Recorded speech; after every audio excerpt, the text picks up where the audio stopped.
You know, deep in the stunningly beautiful fjords of Norway, there's a huge battle going on. It's a massive conflict between a billion-dollar global industry and a cherished national symbol. And right at the heart of it all is a question that, well, it really cuts to the core of the country's identity. I mean, for centuries, these legendary wild Atlantic salmon have been the absolute lifeblood of Norway's rivers. But now, something's wrong. Government divers, literally snorkeling in freezing cold water, are finding fewer and fewer of them. So what on earth is happening to one of the world's most iconic fish? And look, this isn't some abstract, far-off problem. This is a very real crisis that's unfolding right now, river by river, and it's threatening the entire future of the species. Okay, so to really get what's at stake here, we've got to talk about the salmon itself. This isn't just any old fish. For Norway, it's a cornerstone of their culture and their entire ecosystem. The life of a wild salmon is, well, it's nothing short of an epic saga. They spend years in a river, then they have to navigate these treacherous fjords to get to the open sea and grow up. And then, and this is the amazing part, some ancient instinct kicks in and they fight their way all the way back to the exact same river where they were born, just to reproduce. It's an insanely difficult journey, and frankly, most of them don't make it. And believe it or not, that journey is getting even harder.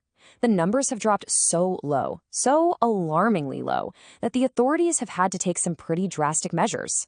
They've actually banned fishing in dozens of rivers, just to give the few remaining salmon a fighting chance to reproduce.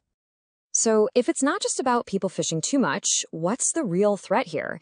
Well, all eyes are starting to turn away from the wild rivers and toward the coastal fjords, which just so happen to be home to Norway's gigantic salmon farming industry. What you're looking at here are two totally different worlds. On one side, you have the wild salmon, this perfect product of its natural environment. And on the other, you have industrial farming. Thousands upon thousands of fish crammed into these open net cages in the water, creating the absolute perfect breeding ground for a deadly parasite to just explode. And let's just talk about the scale for a second. Norway is the world's biggest producer of farmed salmon. They export a jaw-dropping 1.6 million tons every single year. That sheer density of fish packed into the fjords has created an ecological problem on a scale we've never seen before. All right, it's time to meet the villain of our story, the sea louse. Now, these tiny parasites have always been around, but the massive fish farms have basically turned into super spreaders. They latch onto a salmon and literally eat it alive. So for the young wild salmon trying to migrate out to sea, they have to swim right past these farms, running this terrifying gauntlet of lethal parasites that they just can't survive. But, and this is a big but, the problem doesn't just stop with these sea lice. The impact of these open net farms, it ripples out through the entire marine ecosystem. It's this devastating chain reaction you see. Farmed fish escape their pens and end up weakening the wild gene pool. Their food pellets, which are kind of like cat food, they pollute the seabed. They're even finding them in the stomachs of wild cod. And other fish, like wild trout, are being discovered with their skin just eaten away by lice. It's a full-blown systemic crisis.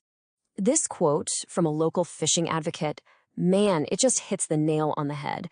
For so many Norwegians, this isn't just about the environment. It's deeply cultural. The tradition of fishing for wild salmon is a huge part of their way of life, and it's being completely eroded. Okay, so things are looking pretty bleak, right? But there is a glimmer of hope. Innovators are actually proving that there might be a way to farm salmon without totally destroying the wild populations. And this new tech, it's pretty clever. It tackles the main problems head on. First, it pulls in water from way down deep, where the sea lice don't live. Second, the whole thing is a sealed bag, so lice can't get in and the farmed fish can't get out. And maybe the best part? All the waste, the sludge, everything, it gets collected and recycled instead of being dumped into the fjord. Sounds like a silver bullet, doesn't it? A total win-win. But if this technology actually exists, why are we still seeing all of this devastation from open net farming? Well, this is where the story gets complicated. Well, as it often does, the answer comes down to two things: money and power. Switching to these new closed containers is expensive, and the existing industry is an incredibly powerful economic lobby that has pushed back hard against any new regulations. They've even sued the government for trying to limit production in areas with really high lice counts. But maybe the biggest roadblock of all is the licensing system itself. See, Norway has about 1,000 existing licenses for the old-school open net farms that were handed out a long time ago. But because of all the environmental damage, the government isn't really issuing new ones. And this creates a trap for the innovators. They can prove their sustainable model works, but they can't get the licenses they need to grow and actually compete. So this is the standoff. This is what it all boils down to. On one side, you have this priceless cultural and ecological icon that is literally facing extinction. And on the other, you have a global economic powerhouse that is fighting tooth and nail to protect its very profitable, established way of doing things. It's a classic battle between nature and profit. And that brings us to the final, really tough question. The technology to save the wild salmon seems to be there, but is the political and economic will to make it happen? The choice that Norway makes next will decide the future of its rivers, and it'll decide whether its most powerful natural symbol will be anything more than just a memory.